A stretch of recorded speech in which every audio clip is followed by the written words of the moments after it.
orthographe.com Explore. Les terminaisons des verbes qui suivent « je » changent tout le temps.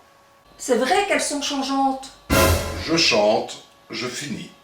J'ai, je peux. Elles veulent peut-être nous empêcher de devenir narcissiques. Les voyelles latines qui terminent un mot disparaissent au 7e siècle, à l'exception du A qui devient E. Rosa la rose, on connaît. Quand elle voulait dire à quelqu'un qu'elle l'aimait, Messaline disait « amo », qui veut dire « j'aime ». Et au 7e siècle, ce O cesse d'être prononcé. Dès lors, en ancien français, il est fréquent de voir un verbe se terminer par une consonne, comme le prouve ce vers de Chrétien III, tiré de son roman Éric et Énide, écrit aux environs de 1170. « Car je n'aime pas votre parole ». Néanmoins, il est parfois difficile de prononcer la consonne finale. Bon, j'aime, c'est facile. Mais quand vous avez, par exemple, un L et un R précédés d'une consonne, c'est pas si évident. Trémulo, en latin, aurait dû donner tremble. Mais comme ce L précédé de B est difficile à prononcer, on va ajouter un E, qu'on appelle E de soutien et qui se prononce fortement. Trémulo, tremble, tremble. Je tremble. Si vous vous demandiez pourquoi des verbes comme ouvrir ou souffrir, qui ne sont pas du premier groupe, donnent j'ouvre et je souffre, vous avez la réponse. Ce E de soutien, plus la présence du E à la deuxième et à la troisième personne du singulier, explique qu'on ait tendance à généraliser cette utilisation, et surtout pour les verbes du premier groupe. Conséquence, j'aime, on lui met un E de soutien, même si c'était pas vraiment indispensable. Quand, dans ses chroniques, Froissart reproduit une déclaration du roi Ferrand du Portugal à Aliénor de Coigne, qui était non seulement mariée, mais de petite noblesse, il écrit « Dame, je vous ferai reine de Portugal, je vous aime. » Dorothée, je vous ferai reine de l'Académie française. Je vous aime. Oh, c'est de la gueule quand même, hein? Il n'a pas mis de S à j'aime. Non. Ça va, on peut lui pardonner. Demandons-nous plutôt pourquoi on met un S aux autres. Alors, on a prononcé ce S jusqu'au XIIIe siècle, mais il semble que quand on a cessé de le prononcer, on l'a remplacé par un allongement de la voyelle qui précède. Mais comment le sait-on? Les podcasts. Dès lors, ce S va être utilisé pour symboliser cet allongement. Quand elle commente la remarque 86 de Vaugelas, qui avait étudié la question, l'Académie observe: comme les premières personnes du présent de l'indicatif de tous les verbes qui ne terminent point cette première personne par un E muet sont longues, on est obligé d'y mettre un S pour faire sentir cette longueur. On apprend deux choses. D'abord, le S sert à indiquer la longueur, et ensuite, il n'y a pas de longueur quand le verbe se termine par E. Le S sert à indiquer une longueur. Oui, mais cette longueur, il faut la prononcer. Figurez-vous que les grammairiens ne sont pas d'accord sur cette prononciation. Bien fait. Qui s'engueule seulement? En 1548, le dénommé Sébillet publie son art poétique français pour l'instruction des jeunes studieux et encore peu avancés en la poésie. Alors, il publie en 1548, son bouquin aura du succès, donc il sera souvent réédité. Et ici, on vous présente l'édition de 1573, parce qu'elle est plus jolie à regarder, tout simplement. C'est un bouquin de poésie, donc il insiste sur la manière de prononcer. Et qu'est-ce qu'on constate dans un paragraphe? Il dit « je vois ». Il met pas d'S, alors que tu vois, il en met un. Je rendis, il ne met pas d'S, et tu rendis, il en met un. Donc visiblement, lui, dans son bouquin de poésie, invitait à ne pas prononcer de la même manière « je vois et tu vois »,« je rendis et tu rendis ». En 1557, Robert Estienne écrit son traité de la grammaire française. Lui, visiblement, il a tendance à ne pas mettre de S à je. Regardez cette page, jeter, il met pas d'S, je bois, il met pas d'S, alors qu'as-tu, il en met un, bien sûr. Et regardez, rire, je ris, il met pas d'S, tu ris, il en met un.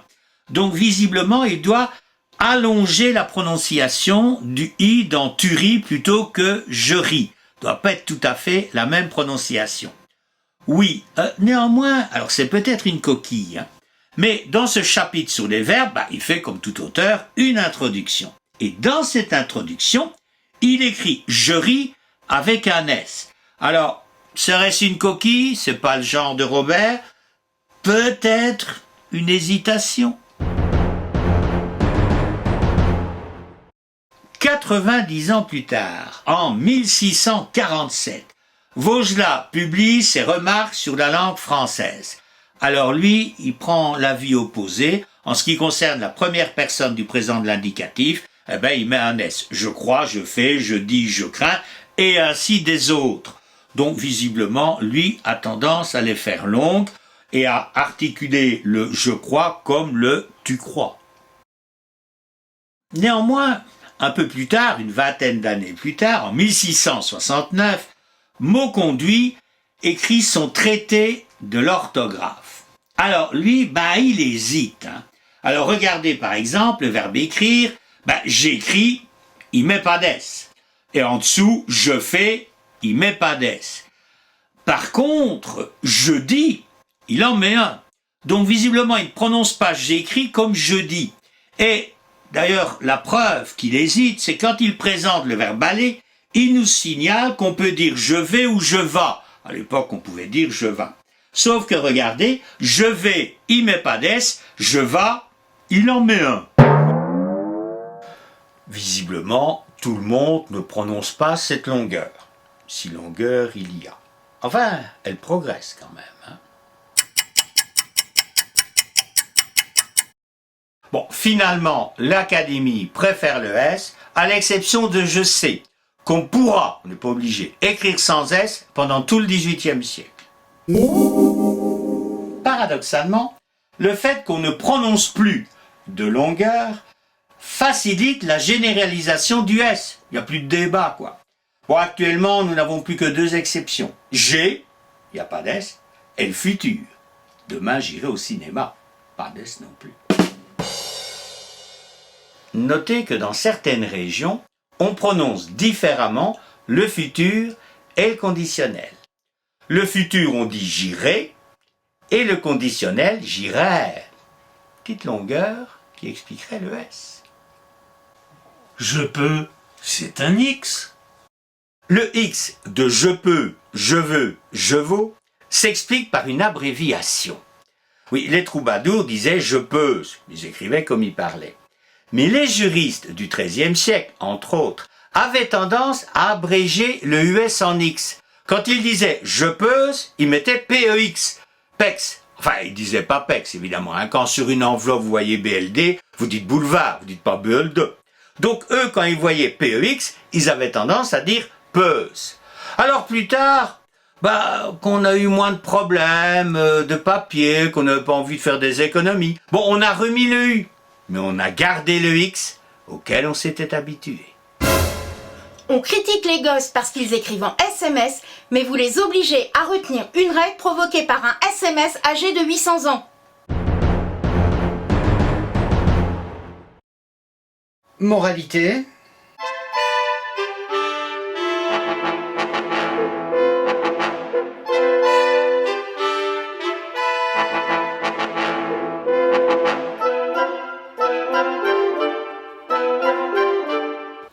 Tout ça pour ça?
orthographe.com. Explore.